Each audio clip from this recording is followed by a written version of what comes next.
Not bad, 7:03. Not bad. We'll go to 8:03. Good evening. Welcome. So we all got very excited when we drove in tonight and saw the parking lot filled with cars. It's a middle school concert. Look, folks, I think you know why we're here tonight, and it's important for you younger people to understand. Here in Maine, in the last 50 years, we've had 2 independent governors. They both served 2 terms. As you all know, we have an independent senator in Washington. So you don't have to have a D or an R after your name to get elected in this state. This debate tonight is important. We're going to give you a chance to meet 4 of the candidates. I'm going to introduce now Christy Gillies and Ella Trout, who will be our moderators this evening.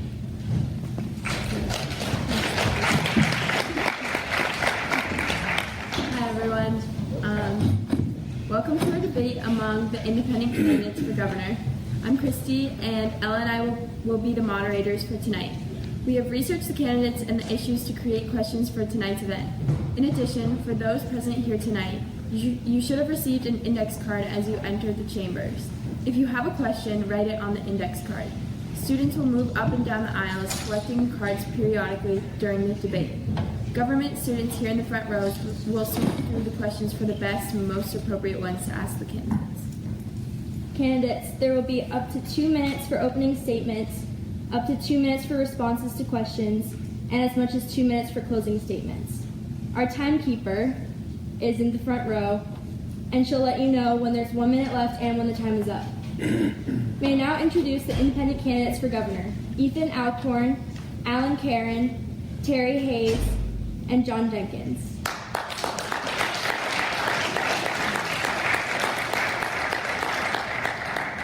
Mr. Alcorn, go first. Thank you. Is this thing on? Cool. Yes? Yep. Thank you to Cape Elizabeth High School, Mr. Jordan, and the AP Governor class for hosting and inviting the independent candidates to this debate. A wise sage told me, cut the fluff, bro. The fact that I am, sitting before you is a testament to our country. Sometimes ordinary people decide to get involved. It happened in the Boston Tea Party. Can you guys hear me, by the way? Yes. The American Revolution, the French Revolution, civil rights, Tiananmen Square, the unions, when workers were treated unfairly. Sometimes these people are made fun of, harassed, or worse, but their cause is what drives them. We live in a different world now. The digital age has brought forth much good and bad. The surveillance state and big data corporate state is upon us. Population explosion continues. Ice is melting in the Arctic. A massive flotilla of trash grows in the Pacific. Fish are contaminated with microplastics. Fukushima blew up while other reactors are aging and can't dispose of their waste. A new age of nuclear weapons is dawning. China and others are militarizing while billionaires are potentially conspiring. Morality appears to be in decline as the internet becomes more insidious. Schools don't have enough money, but our taxes keep going up. Food is sprayed with pesticides and genetically modified. Pharmaceutical companies are pushing drugs with warning labels worse than what is being treated. There's a revolving door with government agencies and corporations who also funnel money to lobbyists. Elected officials become rich, national debt skyrockets, wars are waged, vets are disabled, people still go hungry and can't afford health care. We need workers, but ICE sends them home, while gangs and drugs flow over the border. Propaganda is legal now, and the Constitution seems to be in crisis. The media is corporate owned and won't, can't, or even does the opposite of their job. The Federal Reserve, an unmandated private agency, and Wall Street cause boom-bust cycles. Sorry, we only have 2 minutes for opening statements. Last sentence. Okay. And the rich, so the 0.1% get richer, and average working people struggle ad nauseum. That is why I am before you today. Thank you.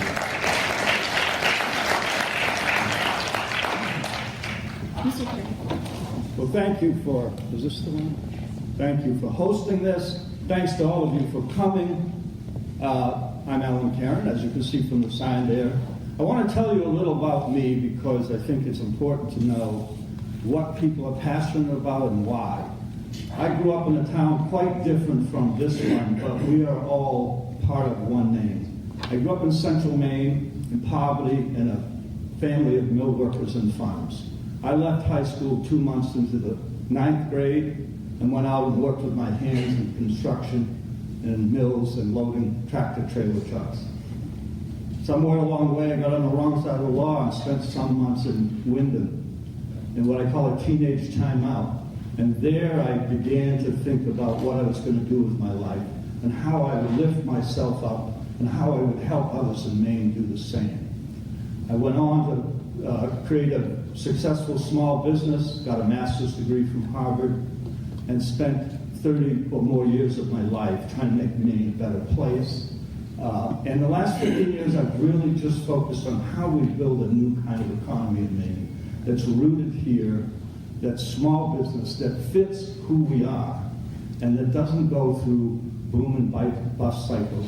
As governor, I am going to be a champion not only for working people, but for small businesses. I am extremely optimistic about Maine and what we can do if we get our act together. And I think this is a time when we have to rid ourselves of anger and hatred and partisanship and insults and move towards affection for all of the people of Maine, finding a way to work together for a brighter future. And I can only do that with your help. So thanks for sponsoring this.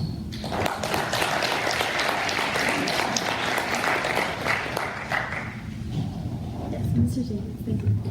My name is John Jenkins. I'm glad you all came tonight. And big round of applause for those who put this together, saying thank you very much to these young leaders, the school here, and thank you for being here. For many years, I've been a champion of commerce, children, and community. I'm simply running because leadership matters. When you have about a quarter of your population that's literate challenged, leadership matters. When you have mostly 47, almost 47% of state of Maine residents that have food insecurity, I say leadership matters. I'm running because I'm passionate about serving our community, having him serve as mayor of Lewiston, state senator, and then mayor of Auburn, and I'm a teacher at Lincoln Academy up in Newcastle, Maine. So I understand what it takes to help develop tomorrow's leaders today. So I'm running because I'm passionate about serving our community and including everybody in that conversation. Thank you.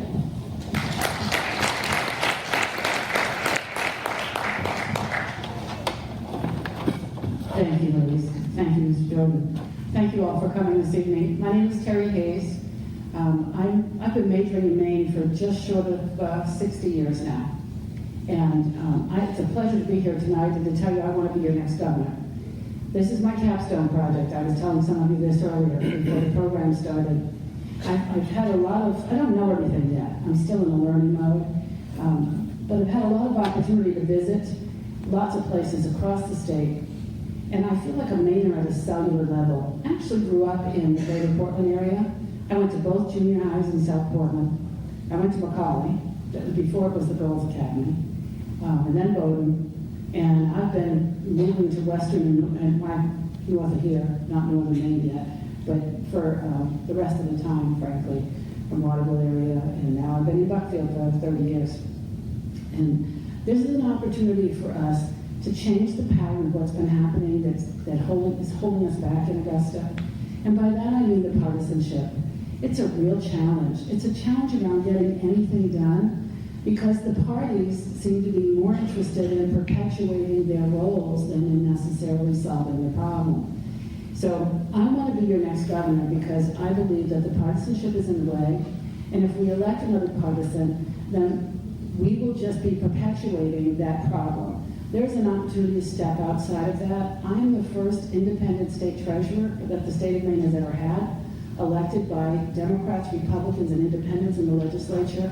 I'm in my second term. I know how to work with folks on both sides of the political spectrum, and I respect everybody that does this public policy work. I think how we do things matters, And I'm looking forward to talking with you about the priorities that I will bring from a policy perspective. But right now, I'm just really grateful for the opportunity to talk with you and very impressed that so many students have come out to spend an evening with us, and you will be better informed voters as a result. Thank you.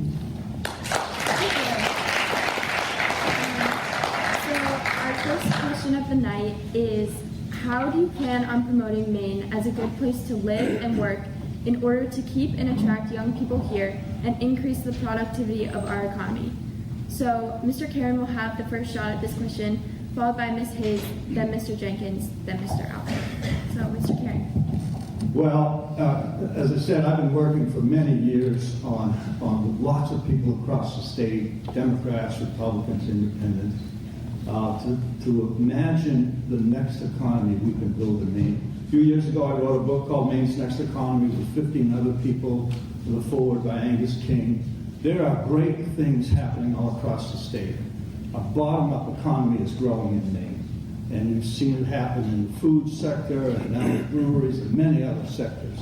We spend far too much time focusing on what's wrong with Maine and sending a message to the country that Maine is a bad place. That has got to stop, and it will stop on day one when I become governor.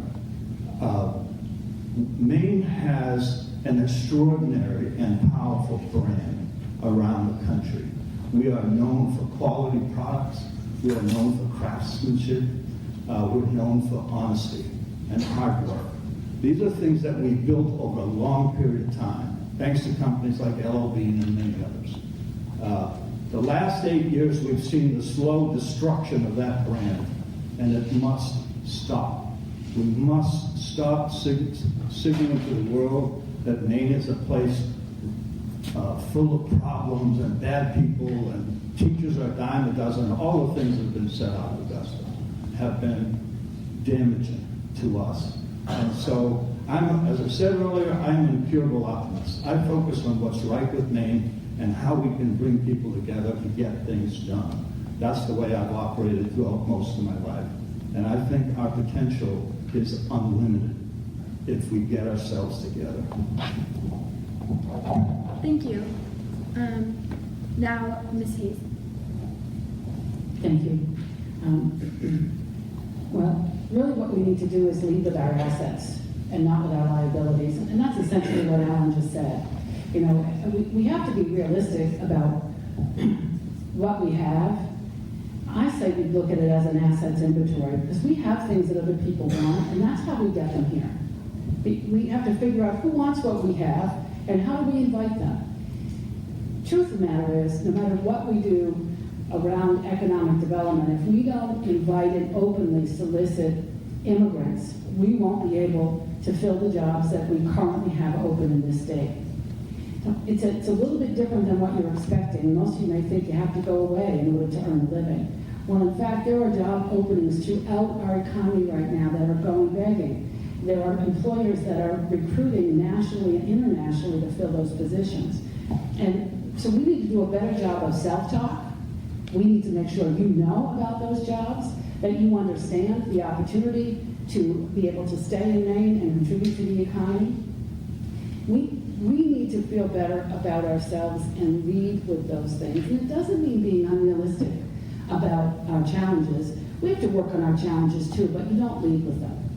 And that I think is a really important point. We also have to invite Mainers to come back, and we have to be welcoming of immigrants who come from foreign countries. Skilled workers, that's what we need, and it shouldn't matter to us where they come from.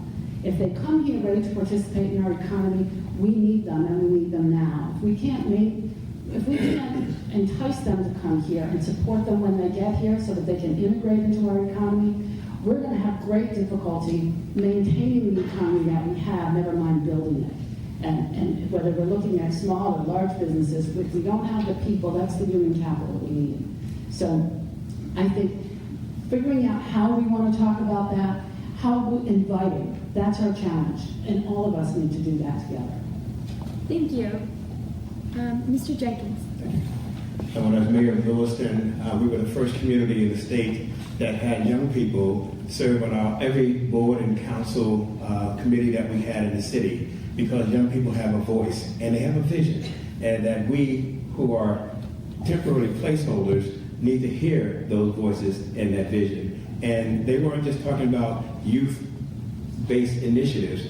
We had real serious debate about issues that were affecting our city. Because I said to the young folks in our schools, I said, we adults are making decisions that you're going to have to pay for down the road. So it behooves you to be a part of that discussion. They didn't have a vote, but they certainly had a voice. So having our young people intricately involved in how we govern our state, that would be something I'd be doing as governor as well. Number two, young people have a vision in terms of what they want to have happen for themselves in their careers. Well, again, they often think it's elsewhere, building upon the theme that you've heard already regarding building upon your assets, valuing who you are and where you are. And I have a program that I teach in schools that does just that very thing. So as governor, I'd be implementing that in every school in the state of Maine. And last but not least, having a place where you know that you can invest your ideas and live comfortably here in the state of Maine. I was saying to one of the young students there earlier, I said, isn't it amazing if you could make New York money but live in Maine? You realize how well you'd be living. And last but not least, I work with a lot of employers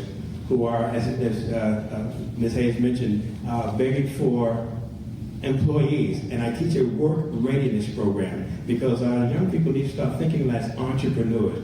Even if you're employed by someone else, I always tell my students, you're always working for yourself. So think like an entrepreneur, and you've got ideas that have yet to come forth. Probably the best job you're going to have is the one that you're going to create. Thank you. Mr. Al. Thank you. I'm not a politician, a career politician. I've never been in politics before. I'm a landscaper who lives in Saco. I have 3 kids. They're grown. They're all going to be at, well, 2 will be at UMaine in this fall, and another one in college elsewhere. But I think Maine's best thing that we got going, and I was born and raised in Portland, by the way, so I'm a lifelong Mainer. I've lived in all 4 corners of the country. I came back to Maine to raise kids and to be here because I love Maine. Our best thing that we have, I think, is our natural resources, and I'm not too concerned with, falling over myself to try to get people to move back here. I think they'll just come back automatically. We have, ever since the 2008 recession, we've had a little bit of hard times, but things are turning around, and I'm not too concerned. Like I said, there's things are turning around, and we have a lot of natural resources. There's a lot of growth going on in all over the state, like these guys have said. I agree with a lot of what these guys have said, by the way. So I'm not too worried about that. I do realize that a lot of kids want to go away and make more money elsewhere, and they can. I know they can. I've lived in other parts, and Maine is not the the really busy center like a New York or anywhere else, or a lot of places in the country. But one of my things that I would like to look at is to focus on Maine's independence, and we already are, but I want to increase that. And I'll talk on that later. Some more. Thank you. Our next question is on gun violence in our schools. As governor, would you work to regulate high-caliber guns, magazine capacity, improve background checks at gun shows, allow guns in the cars of students in school parking lots? Ms. Hayes will answer first, then Mr. Jenkins, Mr. Alcorn, and finally Mr. Karen. Thank you, Ellen.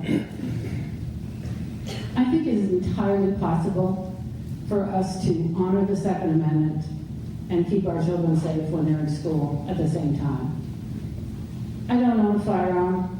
I think I've held one once, and that was at a breakfast that the sheriff and law enforcement did for legislators.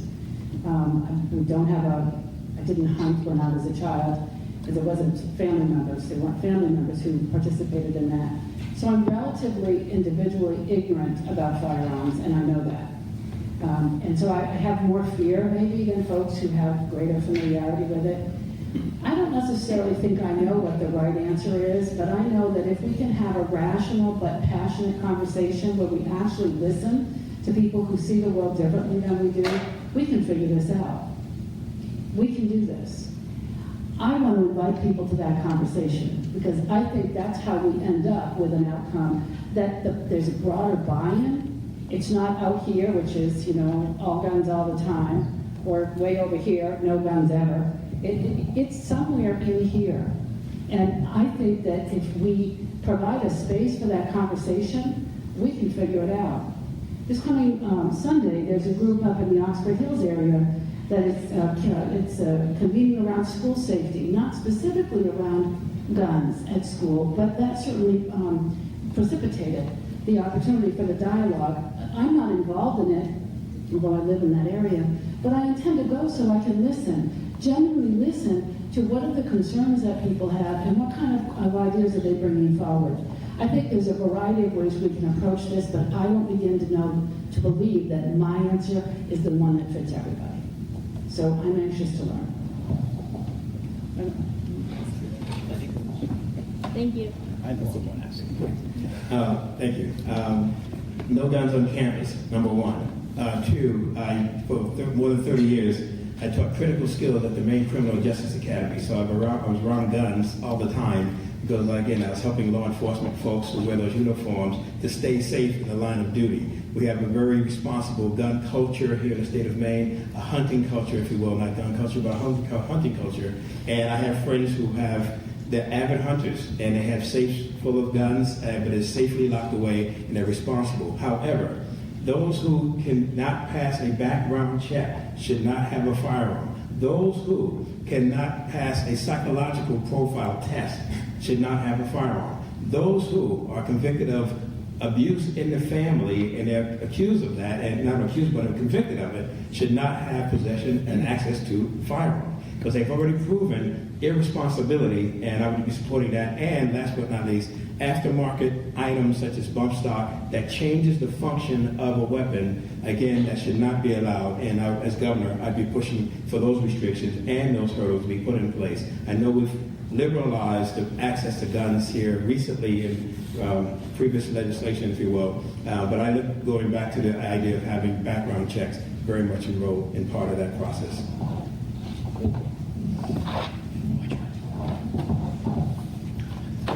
I am a Second Amendment supporter. I did not grow up with guns in my house. I grew up in Portland, in the city, and we didn't have guns, but living in Saco and just learning what I know about guns, I'm a Second Amendment supporter, and I don't think we have a big problem in Maine. We have a lot of really responsible gun owners. I am in favor of safes in the homes. I think it's for every justifiable homicide, there are 2 accidental deaths, 78 suicides, and I think 48 unjustifiable homicides. So I know everyone hears this all the time about safes and lock them up and stuff, but we gotta keep promoting that because that will help. With all the stuff that I had just mentioned. I would also be interested in looking at the bump stock thing and better background checks. I do agree with that. Thank you. Yeah, sure. I participated, I think it was last Saturday in the march on Congress Street in Portland with what is reported to be as many as 10,000 people, and it was astonishingly encouraging about the conversation we're having across America right now on this issue. And it reminded me that when I was your age, the younger people of America were refreshing the public conversation about war at that time. And it is useful periodically for the young people to refresh the conversation and think in new ways, as young people can often do far better than older folks. So I am greatly encouraged by the conversation. When I would offer to you a suggestion. When people say I'm in favor of the Second Amendment, ask them which part.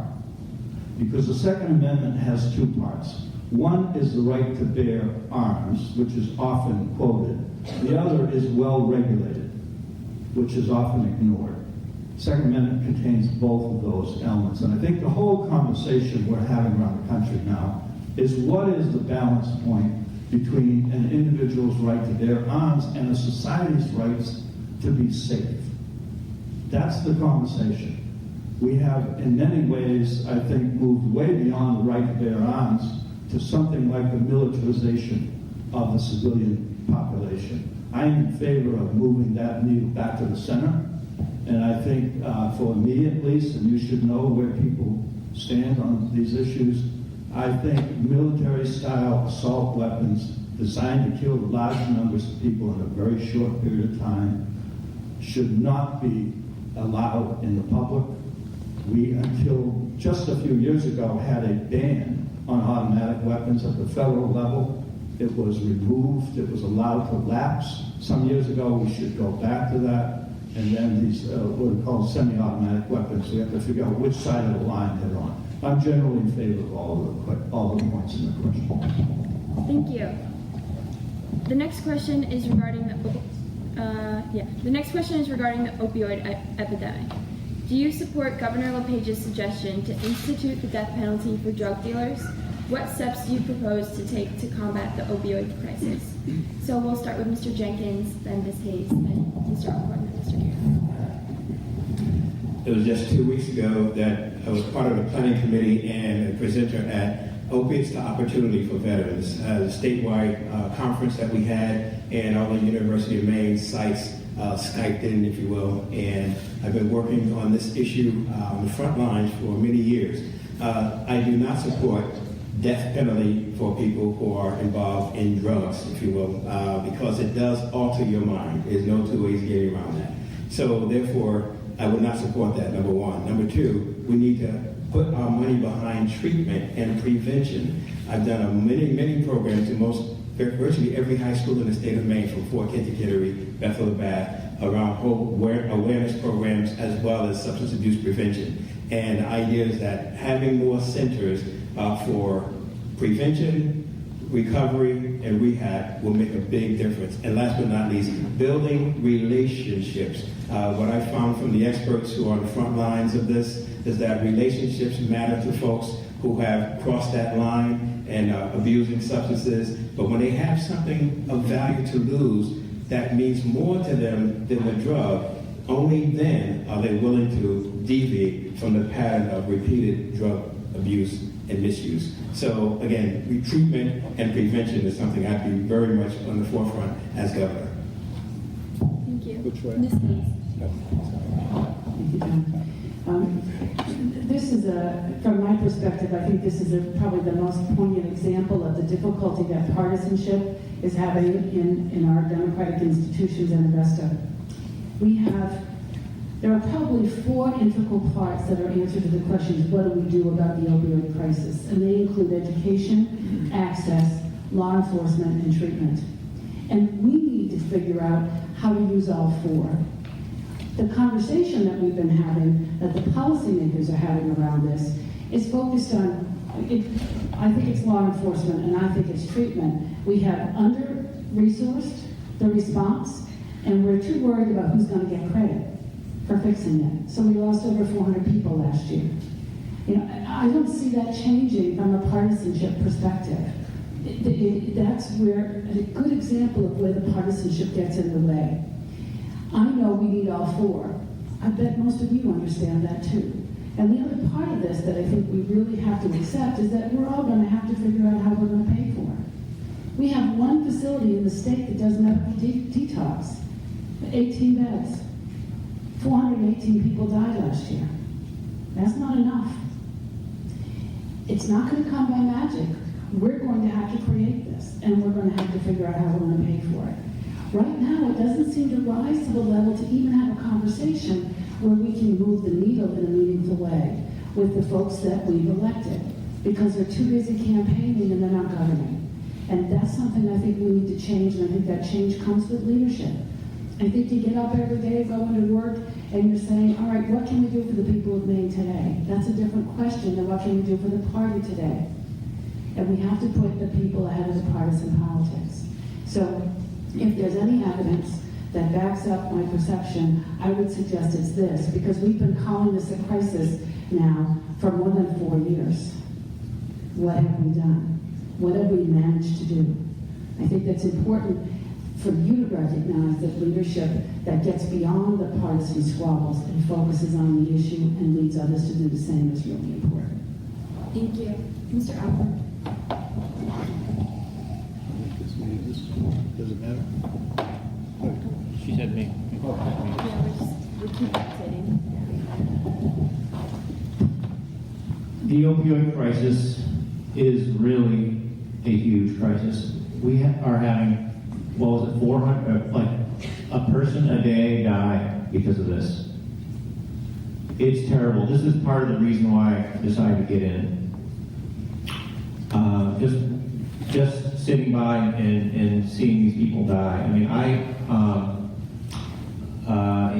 forget the year, I worked for Maine Rural Workers Coalition in Lewiston on the street as a HIV prevention educator for Hispanics.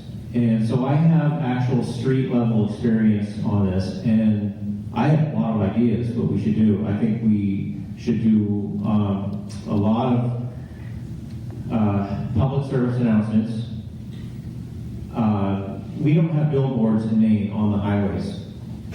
We should put billboards up on this and get out the word. We can do a lot like what these guys have been saying, the three-pronged approach, and work with law enforcement. But this is ridiculous. And I called into WGAN radio about this, and about a week afterward, and I said it was a really bad crisis, and about a week later, the president was talking about it, saying it was a huge crisis and we need to make it a national emergency. And that's exactly what I was saying. It's terrible. These are our friends and neighbors, people down the street, and sometimes you don't even know. I mean, they're just, and they get hooked innocently from these pills. So this is really tragic that is happening. So, thank you. I lost a nephew to this problem. He was a beautiful young man, great spirit, and I'm deeply saddened by that loss. This is clearly an emergency, and I'm glad that national leadership is awakening to the problem. It's good to remember where this problem comes from before we focus on how to fix it. And for me, it comes from two different things that are working together. One is a sense of hopelessness in large parts of the state and large parts of the country, particularly in rural areas and among working class communities where people don't see a bright future. They don't see opportunity, and they're more susceptible to drug abuse, alcohol abuse, and other things that bring them down through it. The other thing that's worth remembering is this problem in many ways started with a kind of corruption in Washington between the medical industry, the drug industry, and politicians paid for hire. Those are the folks who made it easy for these drugs to be approved and widely distributed around the country, and encouraged doctors to prescribe them willfully. And so while we fix the symptoms of the problem, we have to remember what is the source of this problem. Now, as Terry suggested, the parties have fought over how to fix this issue. One says, we've got to have more law enforcement, get tough. Now, death sentences. By the way, I'm opposed to death sentences for any reason. We got to get tough. And the other one says, the other party says, no, we've got to have more programs. Here's my 10-point plan and the 10 new programs we need. The fact is we need to do both of those things. But we've got two parties that can't talk to each other.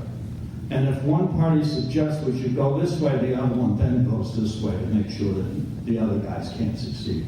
It is a terrific symptom of the gridlock that's been happening in government on this and too many other issues. Thank you. The fourth question tonight is on politics. How do you plan on breaking the partisan stalemate that our state government is currently in? Mr. Alcorn will go first, then Mr. Karen, Ms. Hayes, and then Mr. Jenkins. This is another reason why I got in. It's so bad. We can't keep fighting each other like this.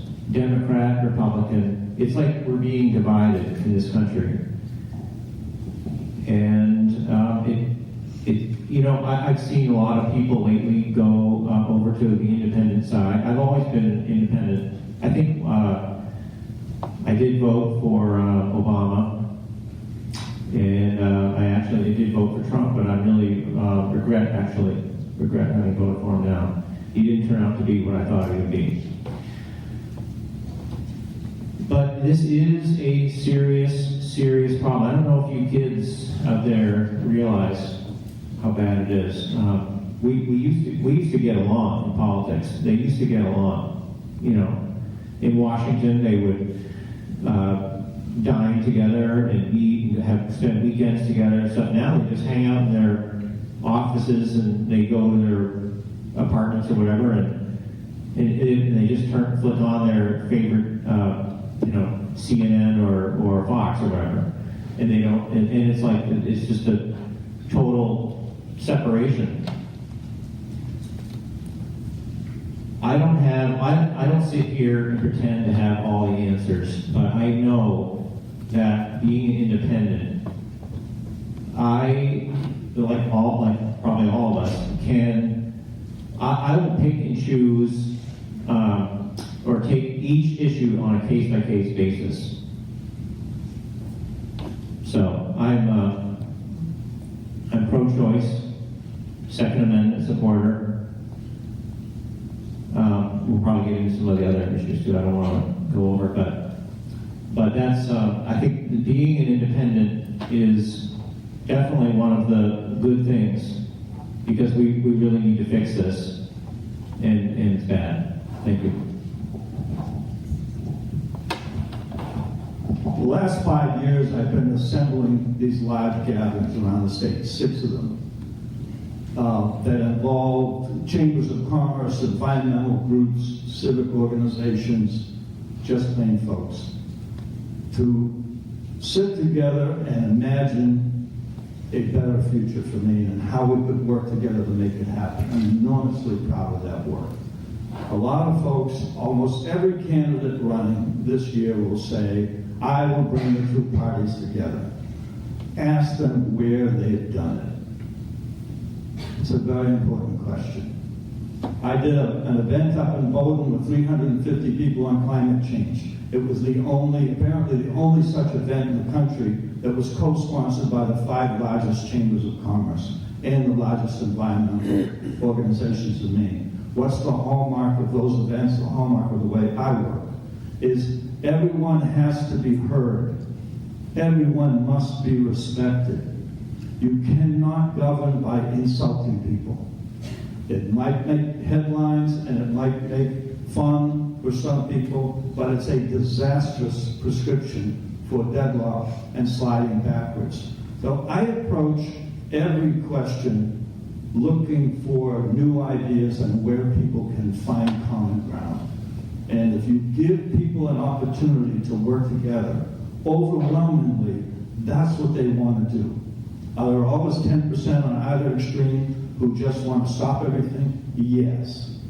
But the 80% in the middle is hungry for positive, forward-looking leadership in Maine. And it's really a question of attitude and respect for other people and respect for people who disagree with you on issues.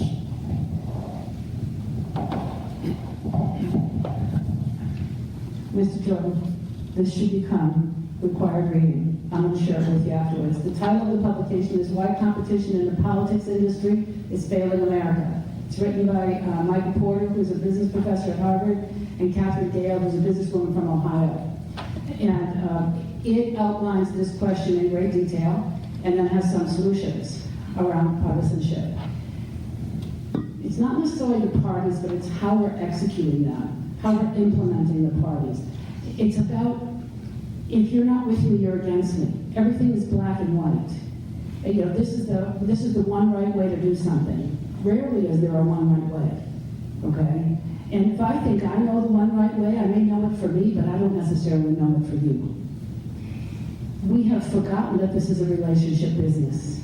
The only way you can get something done is if you can bring others along with you. I am not a leader that likes to lead with coercion.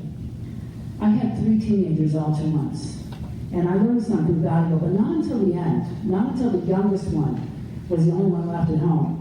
What I learned was, if I wanted him to do something, I had to make it as easy as possible for him to do what I wanted. And I mean that. So I would think, well, am I making it harder for him to do what I want, or have I done what I can to facilitate getting the outcome that I want? I approach my work in public policy the same way. Relationships matter. How we do things matters. Respect for people who see things differently. Don't be threatened by people who think differently than you do. And don't spend all your time in a room with people that are like an echo chamber. You're not learning much when you're just getting fed back your own thoughts. You have to be willing to interact with folks who see the world differently and not threatened by them. Listening does not mean agreement, but it is probably the most single act of generosity you can ever exhibit for someone, is to listen to them. And if you listen first, they'll listen to you. That's how we break through this. It's how we deal with people.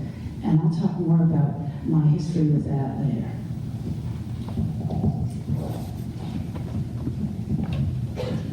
I've had the great fortune of being well thought of in Lewiston and Auburn, being mayor of both cities.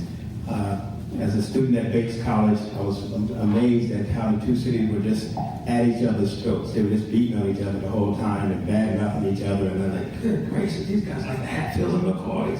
And they were just really just at each other's throats, just bad-mouthing the whole situation. When I became mayor of Lewiston, I realized how much my bill was in terms of how am I going to pay for making the city run.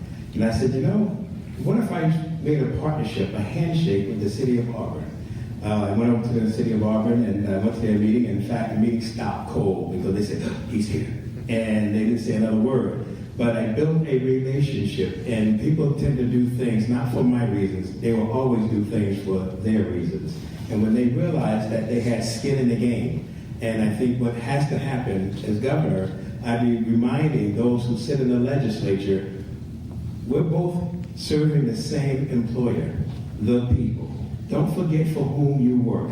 The idea is I will be putting public back in public service. And so the idea is we got it upside down where we feel that I'm now in office, there I'm on a high horse. No, you're there to serve, not to be a ruler over, but a servant of the people. So when the city of Auburn realized that, in fact, they could benefit by cooperating, coordinating, and building a financial relationship with the city of Lewiston, both parties, both cities were able to prosper. So bringing 2 cities that were once at each other's throats was a huge step. And I'm proud of that, but I'll be doing the same thing in the legislature. Just reminding them with the people involved, because you're the ones who put us all in those offices. And I'll be taking my case, as I did in Lewiston and also in Auburn, took my case always to the people. And they're the ones who put those other folks in those seats or in the legislature.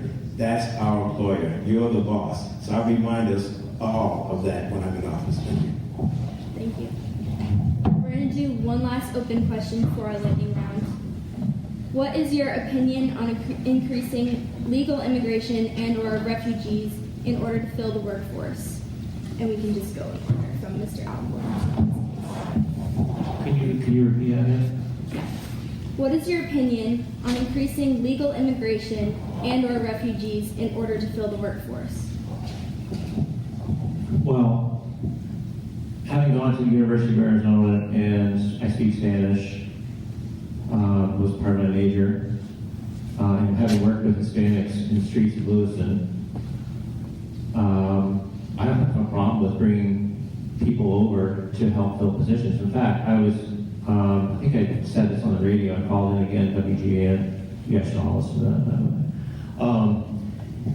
I would go to Puerto Rico. This was my idea. Go to Puerto Rico, get workers who just had that terrible hurricane, bring them over, bring them up here for the summer so they can make money and help fill the jobs on the coast here with the hotels and restaurants. And then they can make money, put cash in their pockets and go back. It's in the U.S., so it's not really immigration, but they go back and work on their homes when they're in the winter, when things are slow up here. But I also would, I don't have a problem with them coming over on from Mexico or elsewhere on visas. I had a guy working for me in landscaping who was on H-2B visa, and man, that guy, he worked on the hottest days. He was from Mexico. He worked on the hottest days in long sleeves and long pants, and he worked like no one else. And I mean, no one else could. He just 10 hours a day in the sun. And this is a huge thing. And tourism is we got a bump last year. We're going to see it's going to be even bigger this year. So yeah, I think we need to work on that to fill some of these positions. And a lot of those restaurants and hotels, they didn't have people. They had to shut their doors. Some of them, they couldn't keep going. So I'm all in favor of that. Yay, right on the money there.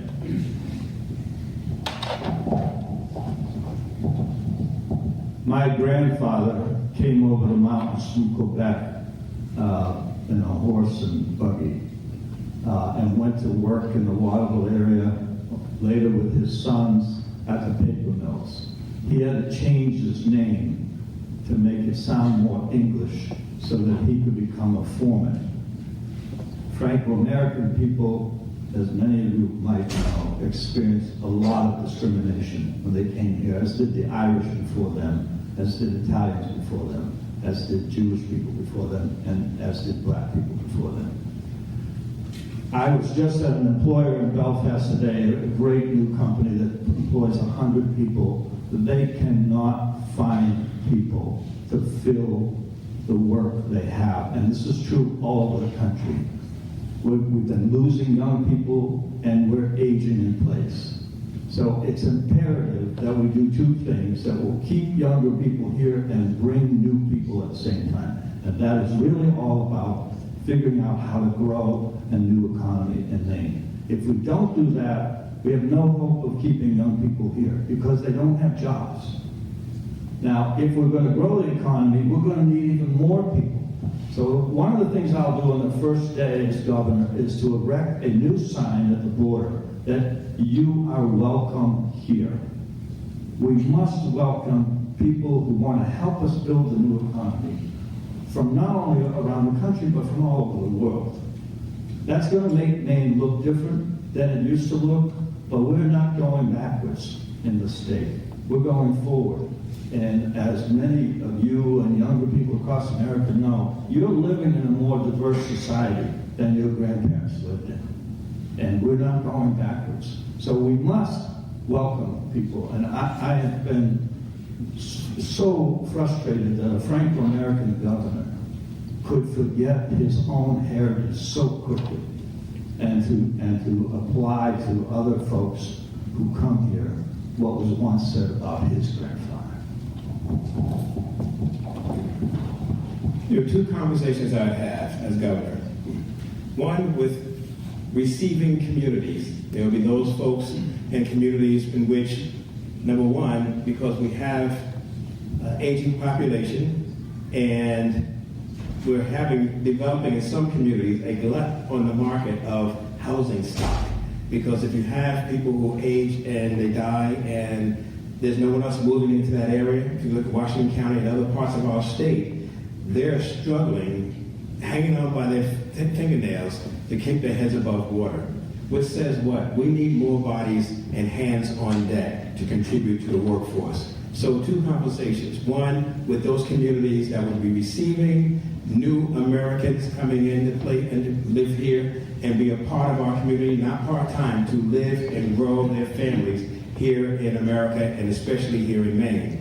We'll look for the most talented people, which is the second conversation, to those organizations that help encourage folks to come to the United States for a better way of life. The people that I've met who are immigrants and new Americans work very hard. They don't take a thing for granted. They will go the extra mile because they know where they've come from and they know where they are now and they're grateful to be here. I say have those two conversations because it's clearly in the news as well. And years ago, after I was mayor, another mayor came in after me in Lewiston, and he wrote an open letter telling the immigrant population, call your friends and family, you're not welcome here. So I'd like to say Maine is going to have this heart and arms wide open, but that's not the facts. And the fact is, you got to be proactive and show leadership to have those conversations, those tough conversations with those communities so they truly are welcoming to new Americans so we don't have any foolishness that's developing over time. Because that's what happened in Lewiston. They had a big blow up. It was international news, unfortunately. And so I'd be working very hard to prevent that because I'd like to think everybody has an open heart and open hands, but that's not the case. You have to, the leadership takes the lead in having those conversations. Thank you for the question. You know, I mentioned it earlier. That's the only thing that's going to save us is immigration. Whether folks are coming here from Florida, Utah, or North Africa, if they come here with a skill set and they want to participate in our economy, we should be welcoming them and making it easier for them to come because we need them. We can't birth our way out of the demographic challenge that we have right now. So this has to be job one for your next government, recognizing that without immigrants, again, whether they're U.S. citizens or folks from abroad, we need to find a way, and we have a bit of a handicapping situation here because the federal government makes the rules and we are subject to them. So even when you come as an asylum seeker, now think about what it takes to get here as an asylum seeker, all right? You know, those people, 75% of the asylum seekers that have made their way to Portland have a post-secondary degree from their country of origin. Isn't that amazing? They can't work for at least 6 months when they get here because the federal government won't let them. We need them to be able to work. But we're not the only state in this situation. New Hampshire and Vermont have similar challenges with full employment right now. There are a number of, West Virginia was another one, looking at the census data just the other day. So we need to round up these other states and the policymakers and put pressure on the federal government because the current administration is going in exactly the wrong direction. We are threatened without immigration, not by immigration. And we need to work within our own country to change that so that we can do what we know we need to do to survive here. There aren't enough of you. If you all stay and none of you leave, we're still not going to have enough people. That's the truth of it. So we have to welcome immigrants, and our hands are tied by the federal policymakers. So I encourage you to help reduce the fear that those of us older people sometimes have with us. But folks from away are going to save us. We're not going to make it without. Thank you. It is now time for our lightning round. Please answer these with a one-word answer, yes or no. So we'll just go down the line, starting with Mr. Alcorn. First question is, sanctuary cities limit their cooperation with the national government's effort to enforce immigration law. Do you support having sanctuary cities here in Maine? Yes or no? No. Yes. No. No. Thank you. Would you be interested in increasing state funding for mental health initiatives throughout the schools in our state? Yes or no? State funding for, say it again, please? Would you be interested in increasing state funding for mental health initiatives throughout the schools in our state?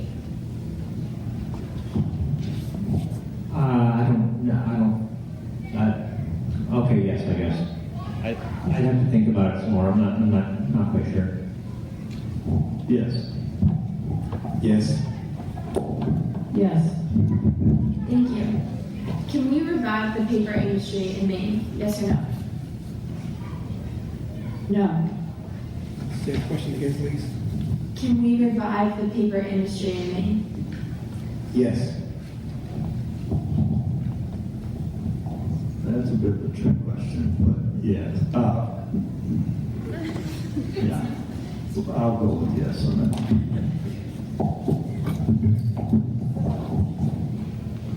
No, we cannot, the way it was. Do you favor expanding Medicaid or Maine Care here in Maine? Yes. Question again, I'm sorry. Do you favor expanding Medicaid or Absolutely. Maine Care? Yes. Yes. And our last lightning round question. Do you favor energy independence and renewable sources of energy? Yes. Absolutely yes. On the website. Yes, of course. Thank you, everyone. We will now have specific questions for each of our candidates. First up is Mr. Karen. Mr. Karen, how would the state pay for 2 free years of community college or college tuition? So this is a minute of lightning, one word, 2 minutes. 2 minutes. Yeah. I have called for a program that would allow people to get 2 years of post-high school education for free. Now the deal is that we will loan you the money to do that. It can be college, it can be community college, it can be technical skill training. In exchange, you have to commit to live and work in Maine. And for every year you do that, you'll have no loan payments and 10% of your principal will be forgiven. So if you live and work in Maine for 10 years, great deal if you're planning to live here, by the way. If you live and work in Maine for 10 years, you will not pay the cost of that additional education. The reason why that's so important, in addition to attracting young people to stay here and come here, is that the skills that people need in a 21st century economy cannot be found simply in a high school education. Everyone here is going to have to get more skill and more training probably throughout your lifetime. We have never charged each other money to get the education you needed to succeed. Imagine if this school said to you, once you're beyond 10th grade, you have to stop paying your own way in the last 2 years. We've never done that. Now people need more than 12 years of education. They need as much as 14, sometimes 16, and we should not create a barrier to young people that means if you have money, you can go on, and if you don't have money, you're left behind. I want to remove that barrier, and I think it will send a signal to the country that this is just a great place to be.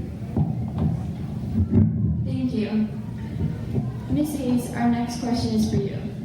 How do you intend to bring the 2 Maines, District 1 the south and District 2 the north, back together? Well, I have to argue with the premise of your question. I don't think they're apart. I really mean that. By that definition, I would live in the other Maine, because Buckfield is in the 2nd CD. I think this is a good illustration, if I will, of part of how our self-talk influences our outcomes. But I don't see Maine as being divided, as there being a southern Maine and a northern Maine, or an eastern Maine and a western Maine. It's not my perception. There are different needs in different parts of the state. There are communities that have different resources available to them and use them differently. But I don't see Maine as being divided. So I guess I look at it differently. So I'm not sure I would see that as the first thing I would need to do.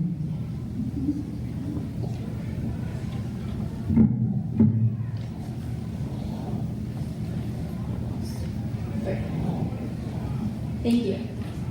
Mr. Jenkins, how do you propose funding all of your new programs if you plan on cutting property taxes? We already pay for education and making it part of the integral part of the educational system. It already would be in the budget. That's number one. Number two, the property taxes that I've actually initiated in terms of reduction of property taxes in both Lewiston and Auburn was through the cooperative efforts. In fact, it's public public report as well, called the Regional Service Centers Commission that I started when I was mayor of Lewiston, where we got communities to work together to pool their resources and have common shared expenditures, which meant they didn't have to dig deep in their separate pockets to spend a lot of money to get, for example, a common 911 center. Lewiston wanted one, Auburn wanted one. I convinced the city of Auburn when I was mayor of Lewiston, why don't we have one 911 center, save multi-millions of dollars? They did, and so those cost-cutting measures of pooling our resources, getting communities to cooperate and work together as a team makes a big difference. And that you build trust when you do that, and that's leadership. So I would be paying for any extra costs that would be incurred would be coming from those reduction in expenditures that a community would normally have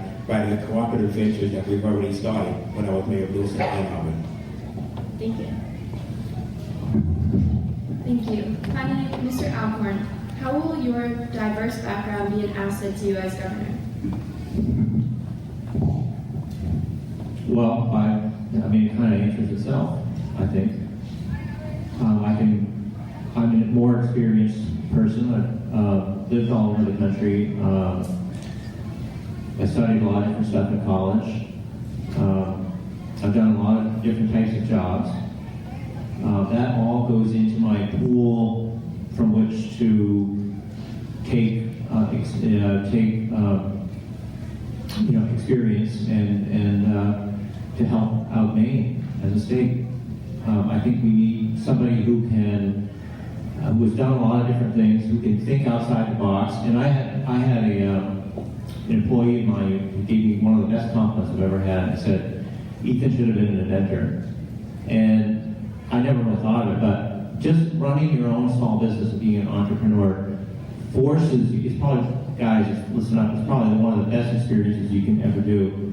Just having a regular job is fine, but when you are your own boss, you have to think outside the box. You have to, in order to keep your business going, you run into roadblocks every single day. So you've got to come up with things to keep going. You've got to do. Have my own small business. I do my own payroll, my own taxes, advertising, office work, all that stuff. And I was also blessed to have two great parents that taught me well, and I would bring that also to the table. How much do am I out of time? I keep forgetting to look at it. So. Yeah, plus, I've never been in politics, and I don't think that will hurt me at all. In fact, I think a year ago, I never would have thought I would be here today, but last summer, I just thought of this, and I was like, my God, I've really got a lot of experience, and I'm passionate, and I want to see change happen, but I'm not going to force it. But I think I bring a lot to the table. Thank you. We will now have closing statements. We will begin with Ms. Hayes. Well, and what I said earlier, thank you so much, Mr. Jordan, and students from the government class for inviting us here this evening. I've heard folks use the word politician. I'm a proud politician. I think a politician is a policy engineer. It's not the only work I've ever done, but it's some of the most rewarding work I've ever done. I'm the only independent clean elections candidate that will be on the ballot in November. And by that, what that should tell you is that when I'm your governor, I will be accountable to you, not to the base of a particular party or folks at one end of the ideological spectrum or another, not to folks who can write big checks. I will be responsible to Maine voters, to folks that live and work here. I'm your first independent state treasurer, and I was able to get this job because folks on both sides of the spectrum that work in the legislature were willing to elect me and trust me with over $11 billion in transactions a year. It's all of your money coming in and out of the state, knowing that I would work with them on a level playing field, that I wasn't going to play favorites, that I could be trusted. You can trust me as well. I want to invite you to participate in the process. As a clean elections candidate, you are paying for my campaign. We have these cards. You can make a $5 contribution. If you would, that will help us over time. I'm now limited, and we're in the public funding part of the calendar, so I would appreciate that. And I want to put another plug in for this book.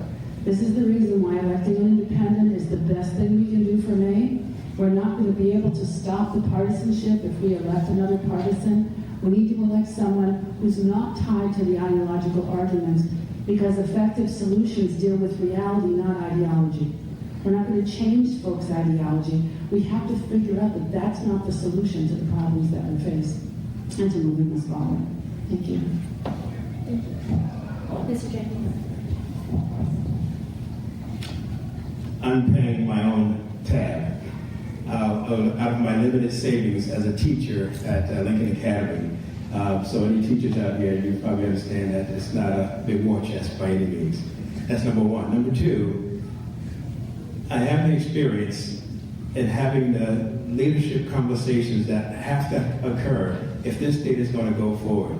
I'd like to sing you a nice song of pie in the sky and bright horizons, but we need to take stock of who we are and where we are and really address those issues that affect us now. As your governor, I did it when I was mayor and state senator, and I'll be doing it as governor. We got to have those proactive conversations. My point is simple. I want to applaud any of these candidates that are already on the ballot. Our struggle is we have a few volunteers that have been helping us in different communities to get enough signatures to get my name on the ballot. My name is not on the ballot. This conversation is really for naught in a sense, because I'll be watching results like everybody else. So I hope that you would be willing to at least sign our petition. If you're from Cape Elizabeth, we have it outside at the table. And also, if some of you would be willing to be helpers and volunteers in your communities. If you're not in Cape Elizabeth, we'll give you a package for the community you're in, because we need to get enough signatures shortly to get on the ballot. And then we can see magic happen from that point forward. So I'm still struggling to get on the ballot. I want to commend any of the candidates that are already on the ballot. I don't have that luxury. I need your help, and I need you to step up and join me in this leadership role to actually get the signatures that we need to be on the ballot. And then, as I did when I was mayor, I will also establish, in this sense, a community advisory council, because I didn't need experts flying in to advise me on what I should be doing for my community. I need to listen to citizens who live right there, who are the experts in their own community, in their own neighborhood. And so that's who I take my marching orders from, and that's who I'm answerable to. I've always been done, and last but not least, my second term in Auburn, made a little history there as well. I didn't run for my second term, but the citizens organized and united and made history, and I was the first person in Maine history to be a citizen-initiated write-in campaign. We got more votes as a write-in than the other candidates combined on the ballot, because the citizens woke up and said, this guy gets it. Thank you. Thank you, Mr. Jenkins. Mr. Ackerman. Yeah, thank you for doing this forum. As far as I know, this is the first independent debate that we've had. And I hope that others will learn from what you've done. It is critically important that you and the people of Maine hear from the independents in this race. After the primary in June, there's going to be one Democrat, one Republican, and at least two major independents running in this race. So what you're doing is vitally important. This race is really about the future of Maine. What kind of future do we want, and how do we get there? And it's your future that we're talking about. So I'm delighted that you're engaged in this way. Abraham Lincoln once said, the best way to predict the future is to create it. And that's what we have to do together. We are not going backwards. The old economy is not going to return. The old paper mills are not returning. We have to invent and reinvent ourselves and be much more nimble than we've been.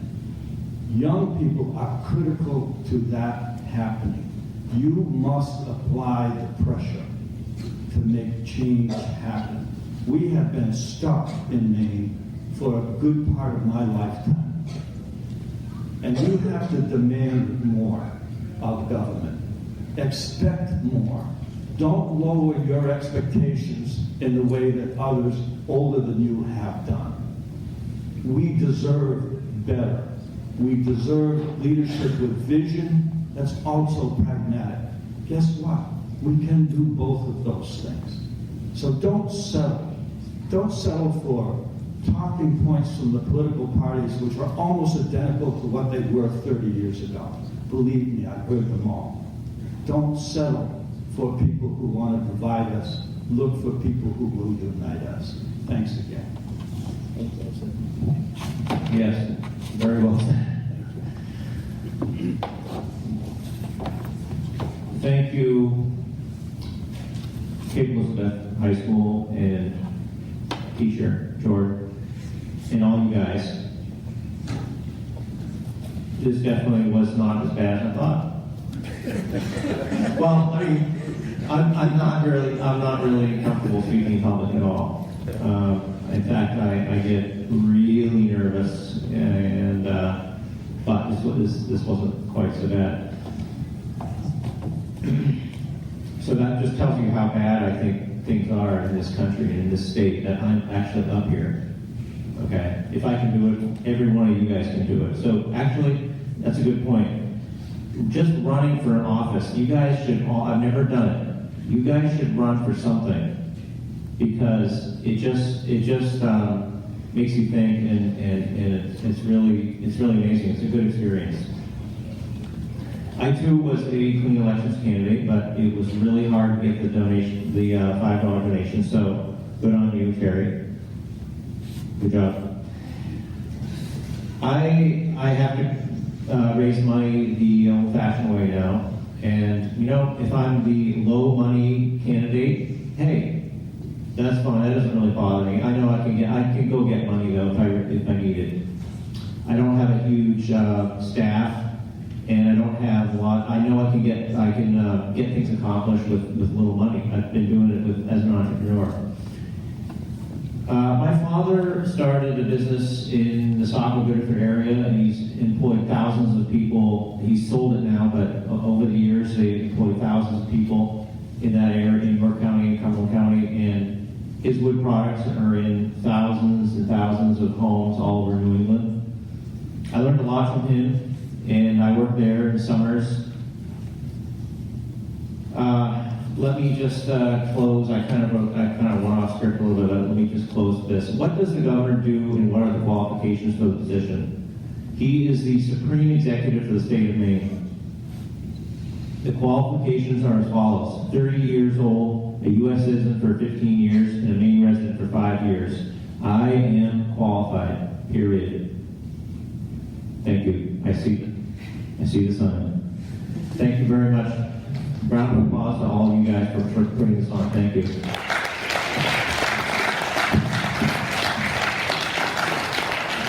That's it. We hope to see you here next month on Monday, May 7th, when the Republican candidates for governor will be here on stage. So thank you, candidates, for coming out tonight, and audience for coming.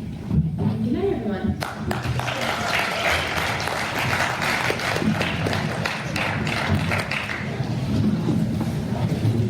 We have petitions outside, please, sign.